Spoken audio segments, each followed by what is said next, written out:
Yo guys, welcome to the last lap. Don't forget to drop a lovely, juicy 5-star rating if you're watching an Apple podcast or Spotify. Hope you enjoy, and let's get into it.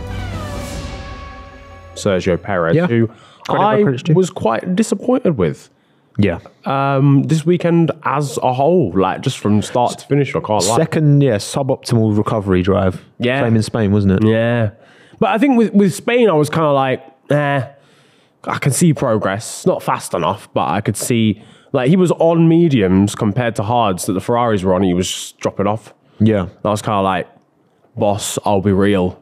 You should be overtaking them, let alone getting dropped by the one the slower tyre. It just stunk a little bit. And obviously, like it wasn't even really like one specific mistake in Q2 cost him. It was just like a general lack of pace or confidence, maybe. I don't know. It was weird. Yeah, it's hard to say for sure. Like, I listened to Checo's post race, and he was just kind of like, they were just on the wrong tyre at the wrong time, which he wasn't the only driver to be on the wrong tyre at the wrong time. You know, Leclerc, Stroll, both had that issue. Bottas thought he could have been top 10. Magnussen, obviously seeing Hulkenberg get into Q3 and put it P2, you know, he wasn't happy to go out in Q2 either. So it's kind of a bit of a lottery, way Q2 was, but again, the lack of ability to really recover and move through the field and still finish behind the Ferraris. Yeah.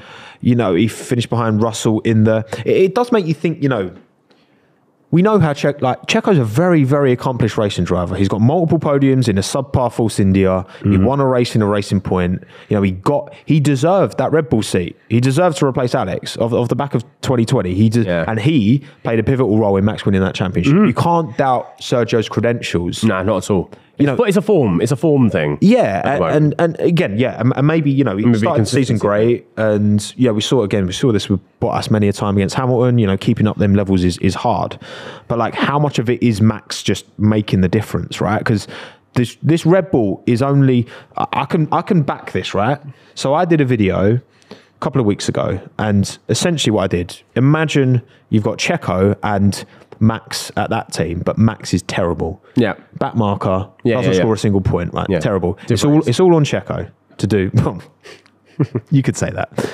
Yeah, it wasn't great this weekend either. I was about to say, no, actually, he had a stinker. De Vries, we'll get on to De Vries. We'll get onto that. Set 8 PE. Oh, God, yeah, that was not good. Right. So going into this weekend, Checo would be leading the championship if Max wasn't there. So Checo inherited all the wins that, you know, when he finished P2, blah, blah, blah. Yeah. I think Alonso probably would have got a couple there. After this race, with Fernando Alonso winning, because, again, Max is not about, Checo would have finished 5th instead of 6th. Fernando Alonso, 150 points. Checo, 149. Wow. So Fernando would be 1 point ahead if Max Verstappen was terrible. Right. So, so if Max Verstappen did not exist, was a shocking driver. He was just at the back. At the back the whole time, no points. Yeah. The way that the point system works out in F1, because obviously you get a lot more, there's a bigger gap between first and second. Yeah. Fernando would have got 25 points today. Checo would have got 11. Wow. So Fernando would be 1 point ahead. I guess this probably isn't accounting for like fastest laps and stuff. No, it is. It is? Yeah, I did. He's the proper maths. Man. I went back. Every time Max got a fastest lap, I was like, who's the next? Who was the next fastest? Oh, you're a thorough individual, because Checo got fastest lap this weekend. So he did today. He obviously put the softs on. But that would still put him 1 point behind Fernando. Wow. See, that honks. I'm not going to lie. But that's so interesting because obviously, again, it doesn't account for like the overall maybe lap pace of a Red Bull. Yeah. But it just shows that, obviously it's not perfect, of course. No. Well, but even either way, it's still like it's still very interesting. It tells a story to an extent. It tells a story of, at the end of the day, for the most part, it is Max that makes that combination so deadly. Yeah.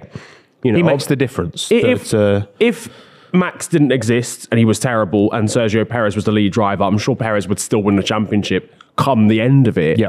But that is crazy because it's just not as dominant. Again, I'm saying that there's 1 point between them. I think Fernando is a better racing driver than Checo. Yeah. I think that's fair to say. And so they're almost level 1 point. So yes, I do think the Red Bull in Checo's hands, you know, without these, you look at the first 4 races, Checo's miles clear of Fernando. Yeah. You know, he's had these, you know, 3 Q2 exits. Yeah. Well, three lack of Q3s. He's 4 times this season he's not got to Q3. Yeah. So what? Australia, and then Monaco, Spain, and then Canada. Yeah. So again, that paints. Of course, the context would be, if Checo was on his own at the front, he wouldn't necessarily need to push as hard because he wouldn't have to be trying to catch up to Max and all that, right? But then it brings into question, and again, the pressure is on Checo. I know, Horner's said that, now this gap's opened up, there's less pressure. There's always going to be pressure if you're getting slapped by your teammate. Yeah. Especially if you're at the front, because then you're right in the lights like we have today. Like you're right, you're being captured.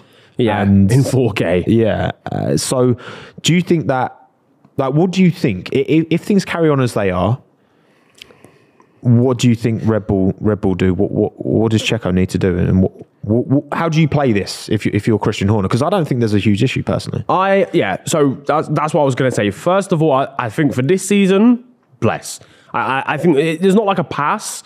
There's a certain level of bad that it would need to get to, and I'm sure actually like something would happen, but we're nowhere near that level yet. Like Sergio is still fast enough, is just in a really poor bit of form, more on a Saturday than anything else. It's just looking very inconsistent right now.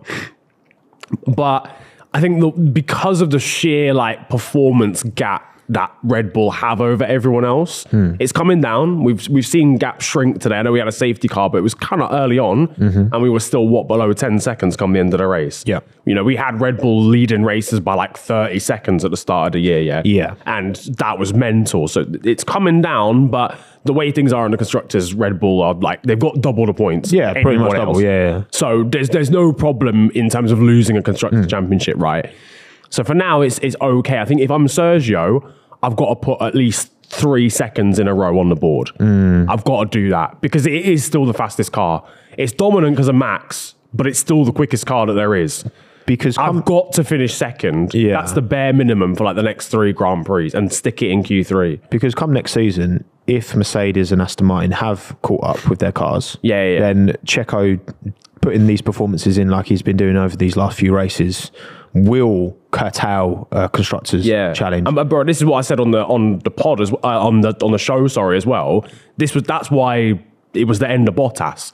Because as soon as Mercedes were like, okay, we're under pressure here. There's actually another team that could beat us. Bottas has to go. He can't be finishing 14th in Turkey, spinning it 6 times, but also without consequences. And that would be the case with Red Bull if Sergio Perez's performance has stayed as they were now.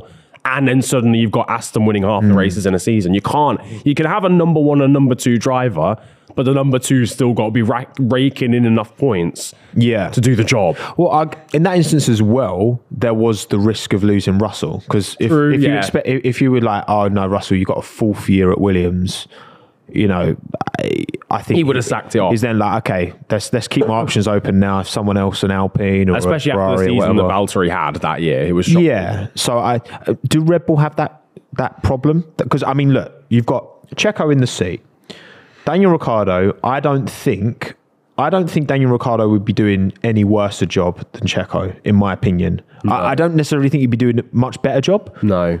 I still think he'd be comfortably be beaten by Max for sure, but I don't think he'd do a much worse job. Then you've got Yuki Tsunoda, who's doing well. He's not, he's got De Vries he got beaten by Gasly. He's got De Vries as a teammate. So it's difficult to really measure Yuki. Then you've got someone like Liam Lawson in the sidelines and all these younger drivers knocking about. Red Bull don't really have a clear, it's not like Yuki's been good, right? We're massive, but he's not been I think he's done as much as he can. Yeah. But he's not had those it's been really good, but I don't think, is it enough? As much as I love Yuki, I'm not sitting here thinking he needs to be in a Red Bull. I don't know, you? It's really tough though, because relative, that AlphaTauri is last in the Constructors' Championship. 2 points, yeah. 2 points. And it's both the last, from Yuki. Yeah. And it's not even close. And then average finishing position, he's 13th, I think. I think he's 13th. Yeah. Average finishing position, maybe it's probably gone down now just because of today. Yeah. Because he's been slapping it 11th, 10th, 11th, 12th. Yeah. Don't get it twisted. I probably wouldn't put him in the Red Bull. No. But I think he's been impressive this season. The AlphaTauri honks, and it's got brake problems all the time. I think he's been impressive enough, but not so impressive that if Red Bull don't promote him, that they're at risk of losing him to another team. Well, I mean, no. Well, they probably are at risk of losing him to another team, but it's whether they would care enough. Yeah. I know that sounds harsh, but it's one of those where you might sell a player from your youth academy and you're like, he's good, but he's not. We're winning the league and he's not going to do that. Yeah, Yuki's... What doesn't help Yuki... That's the sort of level that maybe Yuki's at in terms of like the Red Bull Junior program. They're happy to have him at AlphaTauri, but if he went somewhere else, they're not going to like lose sleep over it. Well, again, I mean, they let Albon go and multiple times they brought him back, didn't they? They let him go as a youngster. They brought him back. Like, yeah, I mean... I think Perez is only under pressure, when a couple of these F2 Red Bull Juniors get into F1 and they start showing something.